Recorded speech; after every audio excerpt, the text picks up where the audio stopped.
알루미늄 용기들, 알루미늄 호일, 뭐 이거 거기다 여러 가지 노출시키거나 그다음 열에 가해졌을 때 알루미늄 성분들이 용출되는 건 맞습니다. 절대 제가 오버하는 게 아닙니다. 시각적 공고사항이도 한 만큼 그런 알루미늄 식기류나 알루미늄 호일 같은 거는 좀 노출을 자제하는 것이 좋겠다. 근데 알루미늄이 우리 몸에 들어오게 되면 사실은 대부분 다 배출됩니다. 그런데 문제가 뭐냐면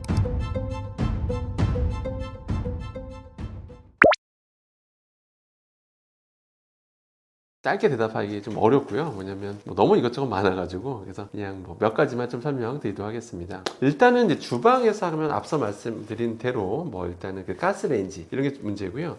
그 다음에 이런 것도 있어요. 너무 이 전기레인지라고 해서 그러면 상대적으로 무료가 안전하게 그런 건 아니거든요. 전기레인지 같은 경우도 이제 전자파는 차치하더라도 전기레인지라 하더라도 전기레인지 두 가지 종류가 있어요. 하이라이트가 있고 이제 인덕션이 있는데 기본적으로 거기다 프라이팬 올려놓고 요리하게 되면 표면 온도가 200도 이상 순식간에 올라가게 됩니다. 거기다 이제 기름 두르고 이제 식용유 두르고 요리하다 보면 역시 유해한 유증긴 말할 것도 없고 분해 생성물들이 막 공중 엄청 날아가거든요. 그걸 요리하시면 직접 제일 많이 들이마시게 되고요. 그 다음에 또 거기 분해 생성물들이 많이 생성되게 되면 그걸 먹는 것도 사실 좋지는 않습니다. 그렇기 때문에 너무 고온에서 지지게 볶는 것보다는 그냥 적절히 삶아 드시거나 그 다음에 데쳐 드시는 거 약간 그런 게 좀 더 바람직한 조리법이다 라고 참고하시면 됩니다.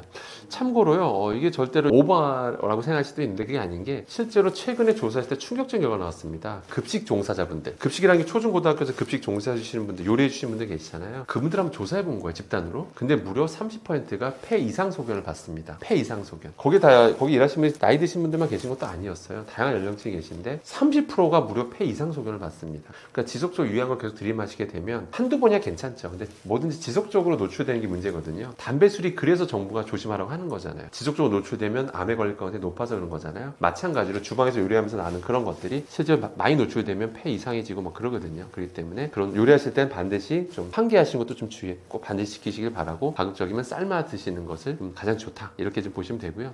그 다음에 이제 다른 것도 말씀드리고 싶은 거는 일단은 미세 플라스틱 이런 것도 좀 사용하셔야 되는데 일단은 우리가 비닐팩 있죠. 가끔 비닐팩에다 음식물 소분해서 냉동고에 막 많이 소위 말해서 좀 쑤셔 놓잖아요 우리가. 근데 그게 단점이 뭐냐면 예를 들어서 냉동고에 그렇게 넣은 상태에서 나중에 이걸 꺼내잖아요. 완전 얼려져 있는 상태에서 음식물과 접촉돼 있어 붙어 있단 말이에요. 그 상태에서 갑자기 개봉하게 되면 다량의 미세 플라스틱이 발생하게 됩니다. 근데 그걸 결국 먹는 거거든요, 여러분 가족들이요. 그래서 그때 조심하셔야 될 게 반드시 찬물에서 담그시면 됩니다. 찬물에만 담가놔도 해동이 돼요. 해동이 된 상태에서 그때 개봉하시는 게 미세 플라스틱 발생 가능성을 최소화할 수 있다는 거 그거 꼭 명심하실 필요가 있겠습니다. 그 다음에 이제 요즘도 실리콘 도구 많이 쓰시는데요. 실리콘 도구들 실리콘 도구 정말 여기저기 많이 써요. 용기로도 쓰고 덮개로도 많이 쓰고 그러는데 또 거기에 대해 관련된 소문도 사실 좀 많습니다. 실리콘 제품들 열을 가했더니 유해한 게 발견됐다 그래서 그게 해외에서 난리가 났다 그러는데 국내 연구 결과는 아니고요. 그래서 제가 과학적으로 말씀드리면 그런 실리콘 제품도 저도 실험 분석해본 게 있습니다. 여러 제품 가지고 해봤었는데 기본적인 그냥 음식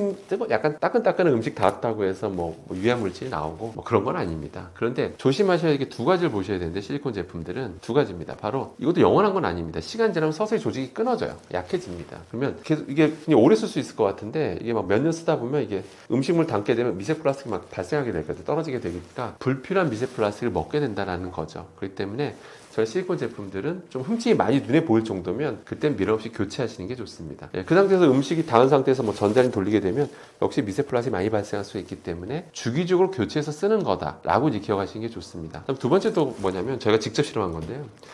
실리콘 제품 이제 다들 몸에도 들어가는 보형물이니까 성형 보형물 소재니까 안전하겠거니 생각을 하는데 뭐가 문제냐면 보통 이게 세척을 하잖아요. 세척을 하고 충분히 물로 헹궜어요. 그러니까 다시 한번 실험해봤어요. 혹시 세제가 남진 않을까? 근데 아니나 다를까 세제가 다른 소재에 비해서 많이 용출되더라. 이런 거 제가 직접 실험적으로 증명한 적이 있습니다. 그렇기 때문에 이런 실리콘 제품들은 특히 헹구는 거, 세척에 좀 더 신경 쓰셔야 됩니다. 그러니까 대충 식기세척기에 들어갔다 나왔으니까 괜찮겠거니가 아니라 정말 다시 한번 물로 뽀드득 소리가 날 때까지 충분히 세척하는 거, 헹궈주는 게 중요하다라고 보시면 되겠습니다.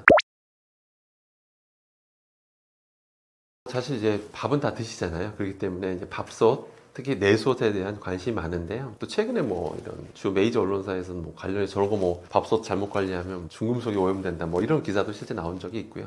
그래서 좀 정확히 말씀드리면요. 그 내솥이라는 게 그 소재가 종류들이 다양합니다. 근데 요새는 가장 많이 쓰는 게 스테인리스 기반이 많긴 합니다. 근데 혹시나 알루미늄 기반으로 된 건지는 확인하실 필요는 있어요. 그러니까 회사 문의해 보시면 다 알거든요. 그래서 혹시 알루미늄 기반으로 뭔가 코팅된 그게 다시 뭔가 불 속의 수지로 코팅된 건 아닌지 살펴보실 필요는 있겠습니다. 근데 알루미늄 알루미늄이 쓰인 거라면 이제 적어도 코팅이 벗겨졌다면 알루미늄 그대로 노출되는 거거든요. 근데 거기다 음식 해 먹는 거는 밥을 해 드시는 건 좀 추천드리고 싶지는 않고요. 그래서 알루미늄 기반이라면 코팅 벗겨지면 바로 버리자 이렇게 기억하시면 되고요. 그럼 스테인레스, 사실 요새는 스테인리스 기반이 제일 많습니다. 요새는 스테인리스 자체로 내수 쓰이기도 하고요, 아니면 스테인리스 기반으로 겉에다 뭔가 불속의 수지로 코팅하거나 이렇게 되는데요. 일단 스테인리스의 뜻이 뭐죠, 여러분? 스테인리스, 녹이 잘 안 쓴다는 게 스테인리스의 뜻인데요. 그럼 영원히 안 쓸까요, 여러분들? 영원히? 그렇지 않습니다. 아마 한 번쯤 다 경험해 보셨을 거예요. 스테인리스 여기저기 많이 쓰이잖아요. 뭐 프라이팬으로 쓰이고 많이 쓰는데, 오늘날 보는데 좀 오랫동안 썼는데 오늘날 보니까 살짝 불그스름한 점들, 불그스름한 색깔들, 자세히 보시면 좀 오래된 것들 보면 약간 불그스름한 것들이 보일 때가 있어요. 뭐 저는 몇 번 봤는데, 제가 쓴 제품 중에서 이게 부식된 겁니다. 그러니까 부식이, 녹이 잘 안 쓰는 거지 영원히 안 쓰는 건 아닙니다. 관리가 잘못되거나 잔여물들이, 음식물이 남아서 염도가 높은 거라든지 산도가 높은 것들이, 잔여물들이 남은 게 오래되면, 그러니까 관리 잘못하면 부식이 서서히 일어날 수도 있습니다. 그러니까 오래 쓰면 그런 일이 일어날 가능성이 있기 때문에, 부식되면 어떤 일이 벌어지냐면 거기에 니켈과 크로뮴 같은 게 용출될 수 있어요. 그게 우리 몸에 들어오게 되면 신경계통에 영향을 준다라고 알려져 있습니다. 뭐 발암물질이기도 하고요, 크로뮴은. 그렇기 때문에 최대한 노출되면 안 되겠죠. 그래서 스테인리스 기반의 소재라 하더라도 주기적으로, 저도 쓴 지 1년 넘으면 주기적으로 좀 보실 필요는 있어요. 색깔 같은 거 혹시 좀 부식된 부분은 없는지 한번 색깔 변화 좀 보실 필요 있고요. 색깔 변화가 없다면 관리 잘하고 있다는 뜻이고요. 그럼 좀 오래 쓰셔도 되는데, 색깔 변화가 서서히 좀 뭔가 좀 보인다, 불그스름한 게 뭐 한 점 하나가 좀 보인다, 그러면 미련 없이 교체하시는 게 좋습니다. 요새 모든 전기밥솥 회사가 내솥을 따로 판매하고 있습니다. 그래서 그냥 별도로 그렇게 비싸게도 팔고 있지 않기 때문에 별도로 그때는 교체해서 쓰시기를 추천드리겠습니다. 그리고 이제 이런 질문 많이 주시는데요. 그럼 코팅 소재는 뭐 이렇게 불속의 수지가 코팅되어 있으니까 미세 플라스틱 걱정이 되지 않겠느냐 이렇게 생각하시는데요. 실제 저희가 실험해봐도 그렇고요. 뭐냐면 불속의 수지가 그렇게 또 만만한 소재는 아닙니다. 굉장히 안전한 소재는 맞아요. 그래서 일반 밥솥에 한다고 해서 막 미세 플라스틱이 막 엄청 떨어져 나오고 뭐 그런 거는 사실 거의 무시할 만한 수준이고요. 근데 언제 많이 발생하냐면, 많이 떨어져 나가냐면 오히려 우리가 세척할 때 우리가 막 뭐 문지르거든요. 특히 거친 거 있죠. 막 금속류 막 그런 걸로 막 이게 스테인리스하게 철 수세미로 막 문지르게 되면, 그때 우리 눈에는 안 보이지만 서서히 많이 떨어져 나오거든요. 그래서 서서히 코팅이 벗겨져 나가는 경우가 되게 많습니다. 그렇기 때문에 반드시 이런 걸 관리 잘 하시려면 좀 부드러운 거 있죠. 부드러운 솔 같은 걸로 좀 문지르시는 게, 그렇게 세척하시는 게 가장 바람직하다라고 보시는 게 좋겠습니다. 알루미늄 재질의 용기들, 그 다음에 식기구류, 그 다음에 알루미늄 호일, 이거 알루미늄부터 먼저 말씀드리면, 일단 거기다 여러 가지 염도가 높거나 산도가 높은거나 거의 노출시키거나 그다음 열에 가해졌을 때 알루미늄 성분들이 용출되는 건 맞습니다. 실험적으로 이미 증명이 됐고요. 근데 사실 알루미늄이 우리 몸에 들어오게 되면 사실은 대부분 다 배출됩니다. 대부분 신장을 통해서 배출되는 게 정상이고요. 별로 특별히 걱정 안 하셔도 돼요. 그런데 문제가 뭐냐면, 신장 기능이 건강할 때는 상관이 없는데 시간이 지나면 신장 기능은 서서히 떨어지게 되죠. 나이가 들면 당연히 떨어지게 됩니다. 그렇기 때문에 충분히 신장을 통해서 배출이 못 되고 이제 쌓일 가능성이 높기 때문에 우려를 표하는 겁니다. 그렇기 때문에 식약처에서조차도, 그러니까 평소에 너무 걱정할 필요는 없지만 그래도 불필요한 알루미늄 섭취는 자제해야 되기 때문에 그런 염도 높은 그런 것들은 알루미늄 식기류에서는 조리하지 말라고 공고를 하고 있는 겁니다. 그러니까 절대 제가 오버하는 게 아닙니다, 여러분들. 그렇기 때문에 식약처 공고사항이도 한 만큼 그런 알루미늄 식기류나 알루미늄 호일 같은 거는 그냥 거기다가는 산도 높거나 염도 높은 것들, 이런 것들은 좀 노출을 자제하는 것이 좋겠다, 이렇게 보시면 되겠습니다. 그다음 니켈 같은 거는 스테인리스가 부식됐을 때 이제 보통 용출될 수 있는 거기 때문에 이제 이게 들어오면 신경계통에 영향을 줄 수가 있습니다. 그렇기 때문에 부식이 됐을 때 얘기고요. 평소에는 걱정하실 필요가 없습니다. 그래서 부식된 여부들, 그러니까 오래 썼을 때 스테인리스 제품을 한 2, 3년 쓰다 보고 또 그 이상 쓰다 보면 관리 잘못하면 부식될 수가 있기 때문에 주기적으로 관찰하시고, 그래서 결국 세척이 제일 중요합니다. 그러니까 스테인리스 제품도 세척 잘 하시는 게 중요하고, 눈에 보면 대충 깨끗해 보이는데 이 미세한 홈들이 점점 많이 생겨서 잔여물들이 미세하게 껴요, 점점. 눈에는 물론 깨끗한 것처럼 보이거든요. 그래서 특히 더 세척에 신경 쓰셔야지만 더 오랫동안 쓰실 수 있다라고 보시면 되겠습니다. 알루미늄이 지속적으로 오랫동안 이제 우리 몸에 머물게 되면 이게 치매하고도 관련성이 있다라는 이런 연구 결과도 계속해서 나오고 있거든요. 그렇기 때문에 물론 거기에 대해 반론의 연구 결과도 있긴 한데, 기법적으로 근데 세계적으로 알루미늄이 많이 노출될수록 쌓일수록 문제가 될 수 있는 연구 결과도 나오고 있는 만큼 불필요하게 우리가 일부러 노출할 필요는 너무 많이 노출할 필요는 없겠죠. 그렇기 때문에 그런 부분 주의가 필요하겠습니다. 사실은 이제 종류별로 봐야 될 것 같은데요. 그러니까 실리콘 제품들, 요새 많이 쓰시는 실리콘 제품은 영원한 제품이 아니다라는 거 꼭 기억하시고, 이게 구멍 뚫릴 때까지 써야겠다 이런 생각을 하지 마시고, 그냥 반드시 좀 흠집이 눈에 띄게 많이 보일 정도가 되면 미련 없이 새로 구매하자 이렇게 생각하시는 게 제일 좋고요. 실리콘 제품은 주방 세제, 잔여물들이 상대적으로 많이 남을 수가 있기 때문에 세척에 좀 더 신경 쓰자 이렇게 기억하시면 되겠습니다. 밥솥, 내솥 같은 경우는 기본적으로 역시 스테인리스 기반이라고 하면 역시 부식이 안 되게 관리 잘하는 거, 세척 잘하는 게 중요하고요. 그리고 부식 여부 잘 체크하시는 게 좋고요. 그 다음에 알루미늄 기반의 소재라고 하면 코팅되어 있는 소재면 코팅이 벗겨지면 역시 미련 없이 교체하자라고 보시는 게 좋겠습니다. 미세 플라스틱 줄이기 위한 방법들 뭐 여러 가지가 있는데, 저도 비닐팩 같은 거는 반드시 냉동고에 들어갔다 나온 거는 그냥 개봉하지 마시고 찬물에 충분히 해동한 다음에 개봉하시게 되면 미세 플라스틱에 노출될 가능성 최소화할 수 있고요. 한 가지 또 말씀드리면, 제가 또 직접 실험한 건데요. 여러분 가정용 랩 있잖아요. 랩 많이 쓰실 텐데요. 랩이라는 건 우리가 어떤 음식물에 감싸서 전자레인지 돌릴 때가 있죠. 그래야 수분이 잘 안 날아가잖아요. 그래서 좀 더 촉촉한 느낌이 들어야 되는 식품들은 랩을 감싸 돌리기도 하잖아요. 그래서 저희가 한번 실험을 한번 해봤습니다. 당근에다가 가정용 랩을 감싼 다음에 전자레인지에 30초 정도 돌려봤습니다. 그 랩을 뜯어요. 그리고 그 당근에 있는 표면을 특수현미경으로 한번 관찰해봤습니다. 그때 충격적이도 미세한 미세 플라스틱들이 다 너무나 많이 달라붙는 걸 제가 직접 확인했거든요. 그렇기 때문에 랩 같은 거는 진짜 감싼 정도로만, 가정용 랩은 그냥 감싼 정도로만 쓰시는 게 좋고요. 그게 음식에 직접 닿은 상태에서 전자레인지 돌리는 거는 좀 지양하시는 것이 바람직하겠습니다. 그래야 좀 미세 플라스틱을 노출을 위해 최소화할 수 있겠습니다. 예를 들어서 근데 랩 있잖아요.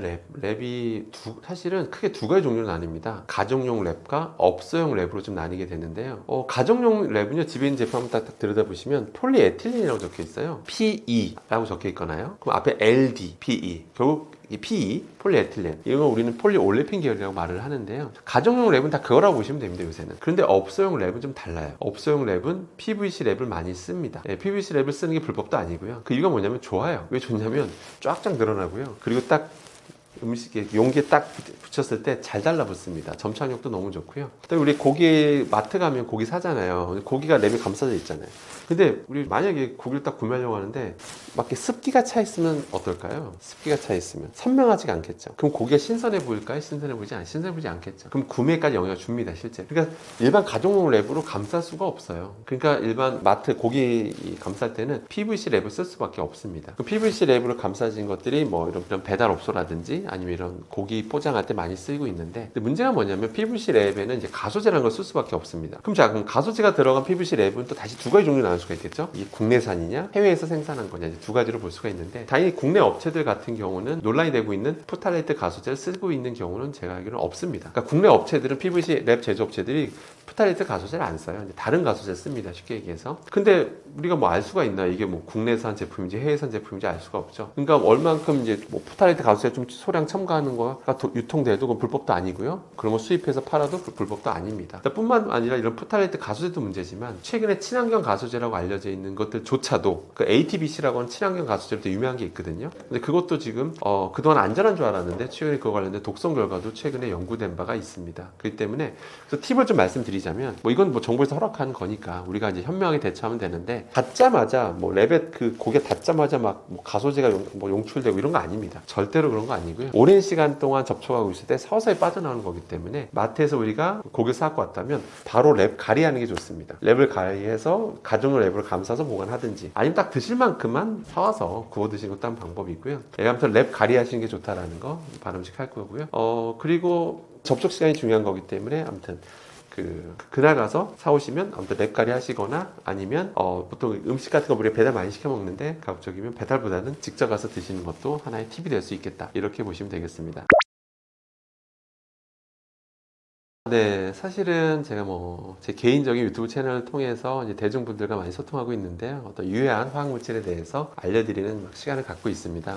근데 한편에 이런 질문도 상당히 좀 많이 받는데요. 아니, 이것저것 따지면 어떻게 사냐라고 이제 질문 주시기도 하고, 이것저것 따지면 다시 원시 시대로 돌아가야 되는 거 아니냐, 이렇게 질문 주시는 경우도 있는데요. 제가 그런 채널을 운영하고 말씀드리는 게, 이것도 하지 말고 저것도 하지 말고 막 원시대로 돌아가자, 그럴 거 위해서 제가 여기 출연한 게 아닙니다. 저는 사실은 공대 교수로서 저로서요 산업을 육성해야 될 의무가 있는 그런 사람입니다. 다만 여러분들한테 뭐든지 그렇게 정확한 지식만 알면 다 안전하게 살 수가 있거든요. 그러니까 제가 이런 방송에 나오는 거는 정확한 지식을 전달해 드리고 최대한 위험성 있는 물질에 대해서 노출을 최소화할 수 있는 방법을 알려드리기 위해서 오는 거지 뭐 이것도 하지 말고 저것도 하지 말고 원시대로 돌아갑시다 이런 건 아닙니다. 예, 그렇기 때문에 오해는 안 하셨으면 좋겠고요. 앞서 말씀드린 담배, 술 뭐 이런 거 보셨잖아요. 뭐든지 이런 거 지속적으로 오래 우리가 노출되면 암에 걸리고 막 이런 거잖아요. 그리고 뭐 급식 종사자분들 사례만 봐도 그렇고 유해한 거에 계속 노출됐더니 폐 이상 소견 받으셨던 것처럼 그렇기 때문에 평소 유해한 물질이 무엇인지 정확히 아는 게 중요하고요. 그런 게 언제 어느 시점에 용출되고 내가 언제 노출되는지 이것만 아신다면 최대한 노출을 최소화할 수 있습니다. 그래서 정확한 방법을 알려드리기 위해서